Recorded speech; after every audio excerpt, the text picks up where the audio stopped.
அவசியமாகின்றன. மனிதன் விவசாய தேவைக்காகவும் புற தேவைக்காகவும் காடுகளை அழிக்கின்றான். இதனால் விலங்குகளும் பறவைகளும் தமது வாழ்விடத்தை இழக்க நேரிடுகின்றது. காடழிப்பு காரணமாக காலநிலையில் மாற்றம், நீர் பற்றாக்குறை, சூழல் மாசடைதல், மழையின்மை என ஏற்படுகின்றன. காடுகளை அழிப்பது எம்மை நாமே அழிப்பது போன்றதாகும். எனவே நாம் காடுகளை பாதுகாக்க வேண்டும். அதுல முதலாவது கேள்வியை பாருங்க. மழை என்பதன் ஒத்த கருத்து சொல். மாறி.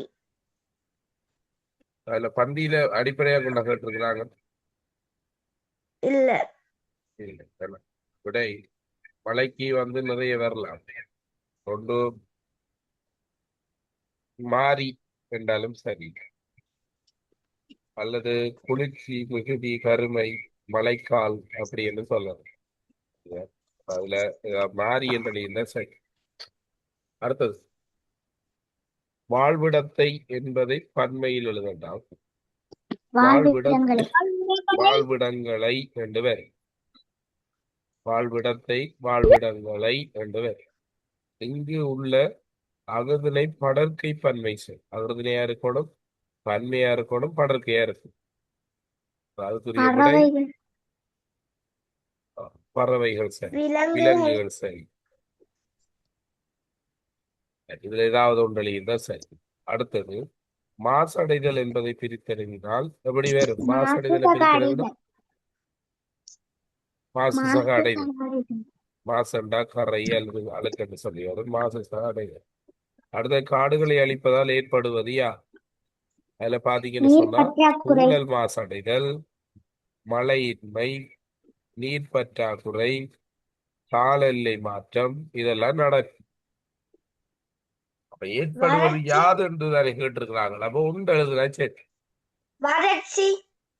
வறட்சியோ அப்படி ஏதாவது ஒன்று எழுதிக்க சரி. அடுத்து நாம் இவற்றை பாதுகாக்க வேண்டும். காடுகளை. பந்தியில் உயர்திணை படற்கை ஒருமை சொல். உயர்திணையா இருக்கணும், ஒருமையா இருக்கணும். உயர்திணை படற்கை ஒருமை சொல்ல இருக்கணும்.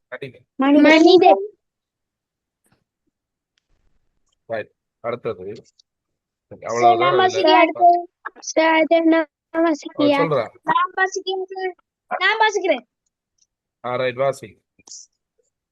பழங்களில் பல வகை உண்டு.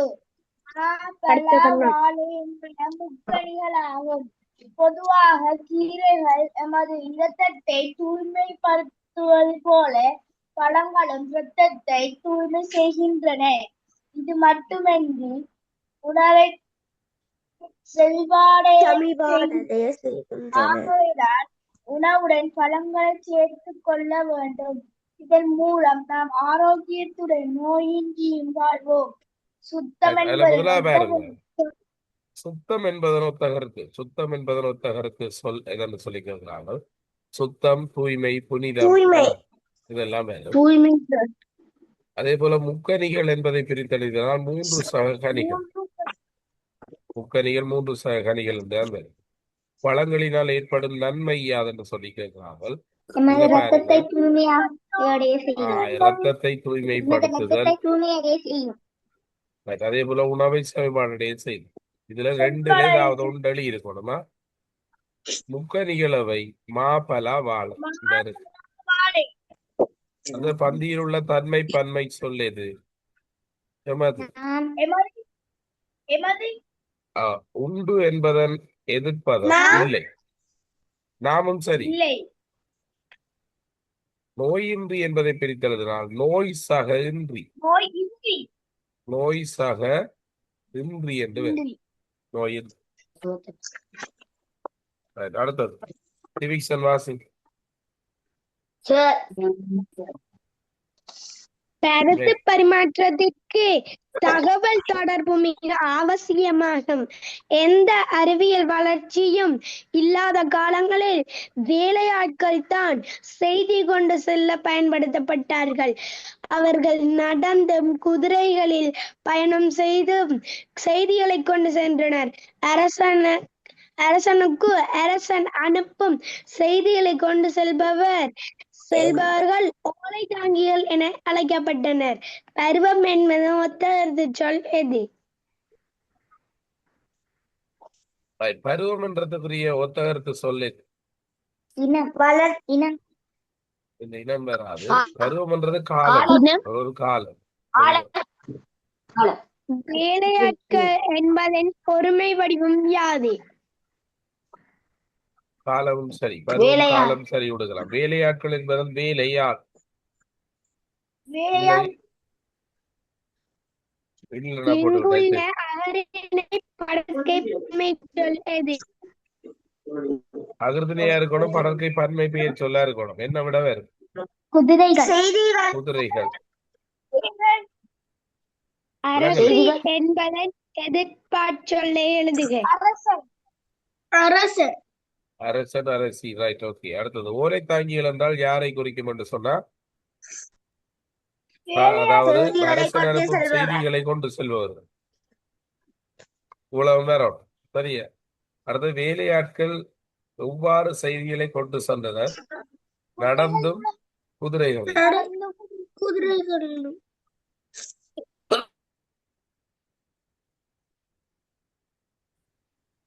அடுத்த கேள்வி, பந்தியில் உள்ள உயர்திணை படர்க்கை ஒருமை சொல். உயர்திணையா இருக்கணும், ஒருமையா இருக்கணும், படர்க்கையா இருக்கணும். என்ன விடை வேறு? வேலையாள்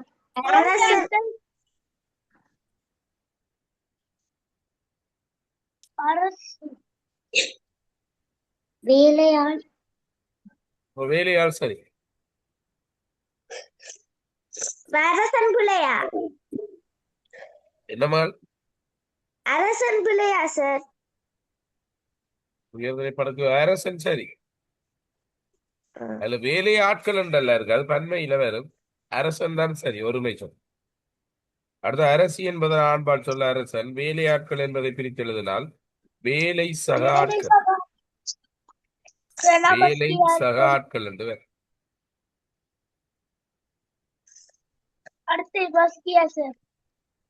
அடுத்த பந்திய வாசிங்க. இன்றைய உலகில் பல நவீன தொடர்பு சாதனங்கள் உள்ளன. அவற்றில் செல்லிடப்பேசியும் ஒன்றாகும். விதம் விதமாக செல்லிடப்பேசிகள், தொடுதிரை செல்லிடப்பேசிகள், இணையதள இணைப்புடன் கச்சவி அஞ்சல், முகநூல் என மக்களை ஈர்த்து விட்டது. மொத்தத்தில் செல்லிடப்பேசி என்பது ஒரு தகவல் கருவியே என்பதை நினைவிற்கொண்டு பணிபுரியும் இடங்களிலும் பொது இடங்களிலும் அளவுடன் தேவைக்கேற்ப பயன்படுத்தி எந்த வகையிலும் மற்றவர்களுக்கு இடையூறு செய்யாமல் நம்மை காத்துக் கொள்வதே புத்திசாலித்தனமாகும். புதிய என்பதன் ஒத்தகருத்து சொல் எது? புதிய என்பது நவீன. புதிய என்பதற்கு ஒத்தகருத்து சொல் நவீன. இந்த இருக்குது. அதே போல வாழ்விடத்தை என்பதை பன்மை வடிவம் யாது? வாழ்விடங்களை. வாழ்விடத்தை வாழ்விடங்களை என்று சொல்லி வரும். மக்கள் என்பது வகை இடம்பெயராக. சார், அது எந்த வகை பெயர் சொல்லுங்க. இல்ல, இடம்பெயர்ண்டா படற்கையரா. தன்மை முன்னிலை படற்கையில இடம்பெயர் என்று சொல்லக்கூட படற்கை வேறுண்டார். அடுத்து இதில் உள்ள சினை பெயர் யாதுன்னு சொல்லி கேட்கிறார்கள். இதுல இருக்கிற சினை பெயர் என்ன வேறு? கருவி. வேற ஏதாவது இருக்கா சார்? கட்செவி. கட்செவி சரி. சார் முகநூல்.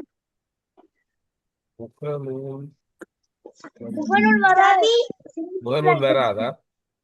கட்செவி சரி. அடுத்தது இதில் சங்கிலி கொம்பும் கீழ்காலம் சுழியும் உள்ள சொல். சங்கிலி கொம்பு, கீழ்கால், சுழி இருக்கணும். இடையூறு. இந்த சொல்லுலதான் சங்கிலி கொம்பும் இருக்கு. இந்த இருக்கு சங்கிலி கொம்பு, இந்த இருக்கு கீழ்கால். அடுத்தது இன்று என்பது நிரந்த கால வடிவம்.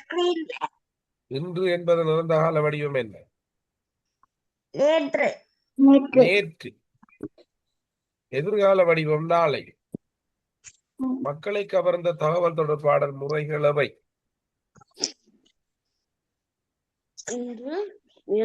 சொல்லுங்க, விடையவரால் சொல்லுங்க.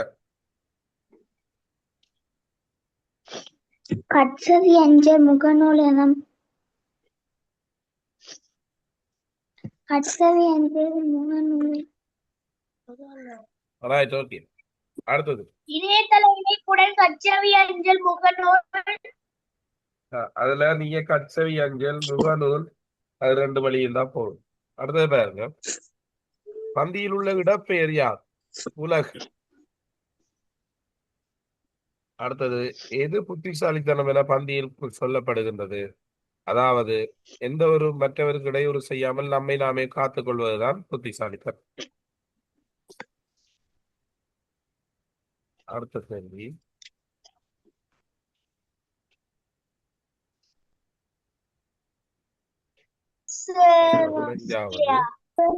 வாசிங்க மித்ரா, வாசிங்க.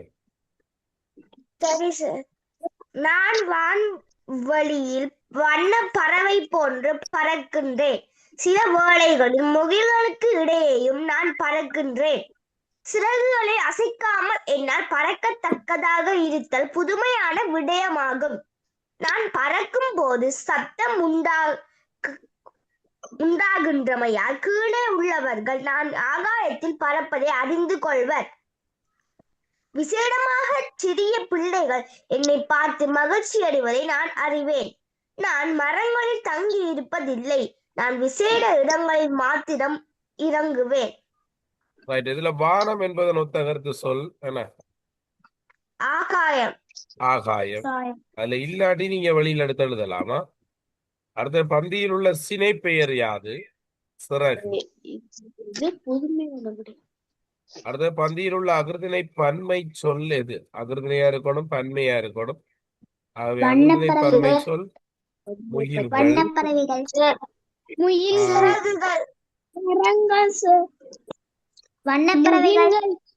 வண்ணப்பறவைகள். சரி, வண்ணப்பறவை தானே இருக்கு, அது ஒருமையெல்லாம். முகில்கள். சரி, மரங்கள். சரி சரி, மரங்களும் சரி. சொல்லுங்களா? சிறகுகளும் சரி. அடுத்தது எது புதுமையான விடயமாகும் என்று சொல்லி கேட்கிறாங்க. சிறகுகளை அசைக்காமல் என்னால் பறக்கத்தக்கதாக இருக்க, அதுதான் புதுமையான விஷயம். இங்கு எது தன்னை பற்றி சொல்லுகின்றது? விமானம். விமானம் தான் தன்னை பற்றி சொல்லுது. எது புதுமையான விடயமாக கூறப்படுகிறது? அது ஏற்கனவே வந்து சிறகுகளை அசைக்காமல் என்னால் பறக்கக்கூடியதாக இருந்த. அடுத்த பந்தியில் உள்ள உயர்திணை பலர்பால் சொல்லுது. உயர்திணையா இருக்கணும், பலர்பால் சொல்ல இருக்கணும். பிள்ளைகள். பந்தியில் தன்மை ஒருமை சொல் எது? நான். அடுத்தது பந்தியில் உள்ள பெயரடை மொழி இந்த இருக்கு. சிறிய. வண்ணம். சரி. வண்ணம் சரி.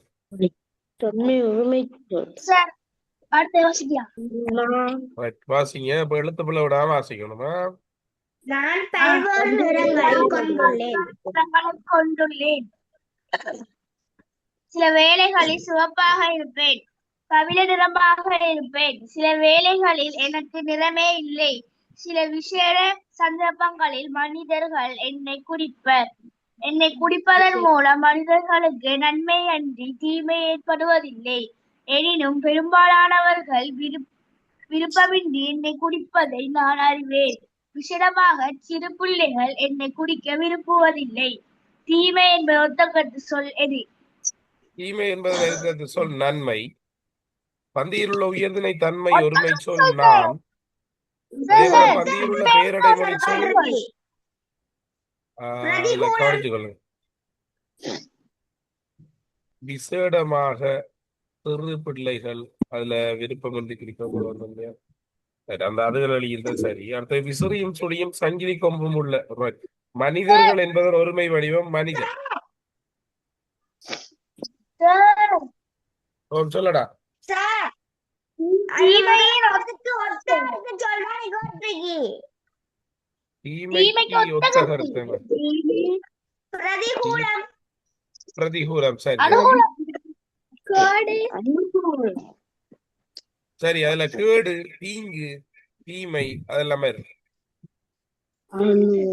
அடுத்து மனிதர்கள் என்பதன் மனிதன் விசிறியும் சுழியும் சங்கிலி கொம்பும் உள்ள சொல். விசிறியும் சுழியும் சங்கிலி கொம்பும் இருக்கிறதே கண்டு பாருங்க. தீமை.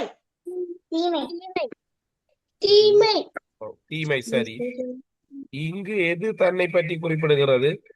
மருந்து. மனிதன் என்பதன் பன்மை வடிவத்தை எழுதுக. மனிதர்களை. சொல்லுங்க. இங்கு 6வது கேள்விக்கு ஔடதம் வராதா? ஔடதம். சரி, அடுத்த பாருங்க. மித்ரா வாசிங்க. கடம் கர்நாடக இசையுடன் அடுத்த தொடர்புடைய வாசி. முக்கிய கருவிகளில் ஒன்றாகும்.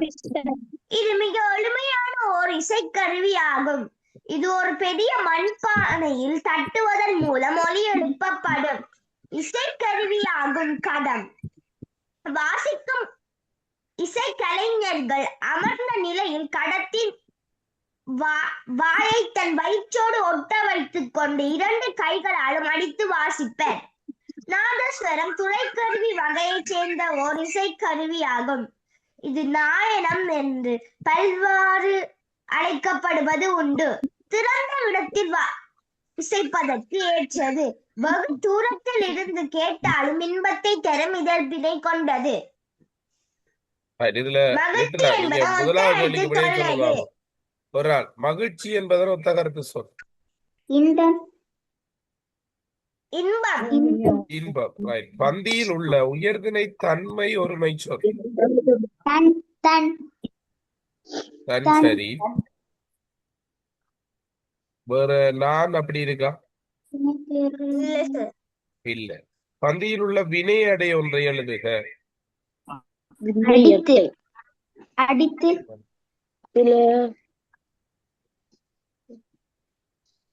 சரி, அடுத்தது வகையில் செல்வோர் மிகச்சரியாகும் நாயனம்.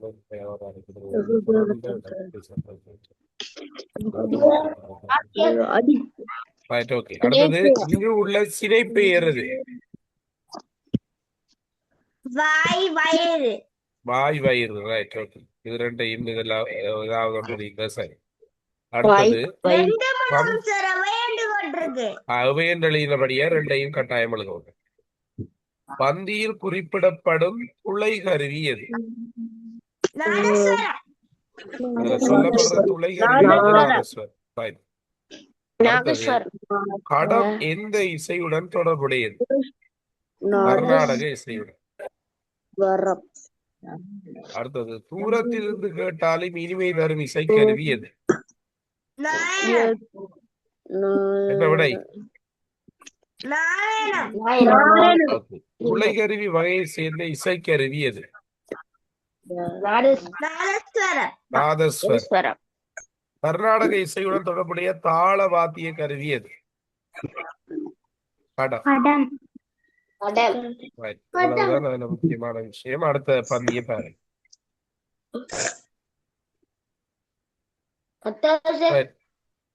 வாசிங்க.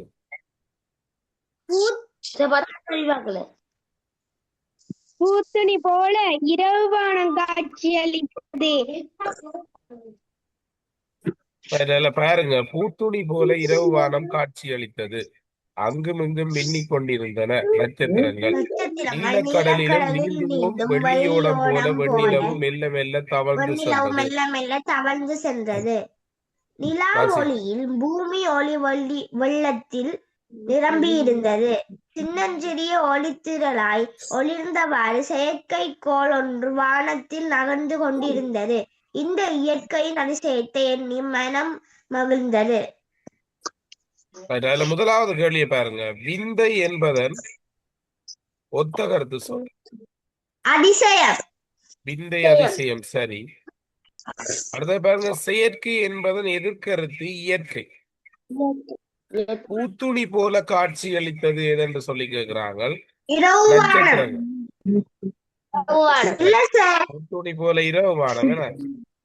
Yes, sir. இரவு வானம். பூமிக்கு ஒளி வெள்ளத்தை கொடுத்தது நிலாவொளி. நிலாவொளி. அடுத்தது,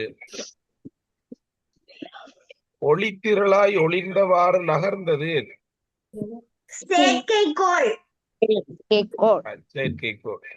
பந்தியில் உள்ள அடுக்கு தொடர் அதுல மெல்ல மெல்ல எதனை எண்ணி மனம் மகிழ்ந்தது? இயற்கையின் இயற்கையின் அதிசயத்தை. அதிசயத்தை. பந்தியில் உள்ள இணைமொழி எது? அங்கும் இங்கும்.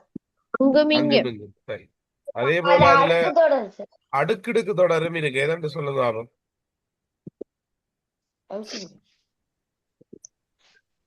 பந்தியில இருக்கிற அடுக்கிடுக்கு தொடர் என்ன? சின்னஞ்சிறிய. Very good. கெட்டிக்கார்.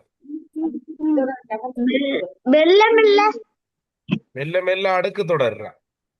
அங்கும் இங்கும். அங்குமிங்கும் இடைமொழி. Right. அடுத்தது பாருங்க. இலங்கையின் தென் மாகாணத்தில் வரலாற்று சிறப்புமிக்க சுற்றுலா தலமாக விளங்குவது இலங்கையை ஆட்சி செய்த போர்த்துகீயரால் அமைக்கப்பட்ட காலிக்கோட்டையாகும். கடல் அலைகள் மேலெழுந்த அதிசயம் காட்டும் ஓரிடமாக இது விளங்குகின்றது. இதன் அழகினையும் வரலாற்று படிமங்களையும் உள்நாட்டவர்கள் மட்டுமல்லாது வெளிநாட்டவரும் விரும்பி பார்த்து ரசிக்கின்றது. காலிக்கோட்டை யாரால் அமைக்கப்பட்டது? போர்த்துகீயரால். பந்தியில் உள்ள பொலிவு என்றதுக்குரிய ஒத்த கருத்து சொல் என்ன? அழகு. கடல் அலை என்பதை பிரித்தெழுதினால் கடல் சக அலை. காலிக்கோட்டை அமைந்துள்ள மாகாணம் தென் மாகாணம். ரசித்தனர் என்பது காட்டும் காலம் இறந்த காலம். பந்தியில் உள்ள இடப்பெயர் காலி, இலங்கை என அப்படி வேற. அடுத்தது பாருங்க. பயன் தரும் வீட்டு தோட்டம் என்றதுல வாக்கியம் எழுத சொல்லியிருக்கிறாங்க. அதுல கவனித்துக் கொள்ளுங்க. அது நீங்க வீட்டு தோட்டத்தாலே ஏற்படுற நன்மைகள் எழுதுனீங்கன்னா சரி. இப்ப கிடக்கிறது ஒரே ஒரு செயலற்றதான். பொது சொத்துக்களை பாதுகாப்போம், நான் இந்த அழகான ஓவியம், இந்த விஷயங்கள் தான். அப்ப நீங்க வாக்கியம் எழுதுறதுதான் நீங்க எழுதி வைங்க. நாளைக்கு இருக்கா பாப்போம். நாளைக்கு நாங்க சுற்றாடல ஃபுல்லா பார்த்து முடிக்கலாம். சுற்றாடல கொஞ்சம் பார்த்தா முடிக்கிட்டு உங்களுக்குரிய நுண்ணறிவு சூம் கிளாஸுக்குரிய நுண்ணறிவு செயலட்டம் உங்களுக்கு அடிச்சு தருவோம். அதுக்கு நேரடி கிளாஸுக்கு சம்பந்தம் இல்லை. ஏன்னா ரூம்ல மட்டும் போகும். அதுல நுண்ணறிவு செயலட்டம் தான் அடுத்து அடிச்சு தரப்போம். சரியா? ரைட். அப்ப உங்களை சந்திப்போம் நாளைக்கு 5:15 ஜாயின் பண்ணுங்க. சுற்றாடல் செய்திருக்கோம். பாய்.